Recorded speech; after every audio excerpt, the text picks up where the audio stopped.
Bili tayo ng ticket, 200,000. O tapos, pocket money mo, 100,000. Pampasalubong mo pa, 50,000.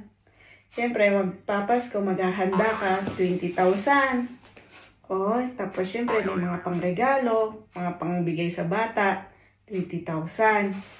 Eh, siyempre, hindi ka naman pwede sa bahay lang, gagala tayo, 50,000. Tapos, may mga pagkain ka pa, kasi hindi ka naman lang isang araw sa Pinas, 50,000. Pang-inom mo pa, 30,000. So, ilan na yon? Mga kulang siguro isang milyon. Kalahating milyon na. Pauwi tayo sa Pinas. Masaya doon? Hindi, mas masaya dito sa Hey, alam mo bakit? Minsan may snow. Punta tayo ng Winter Wonderland, di ba? Ang saya kaya nun. Ikaw naman, di ka naman bira.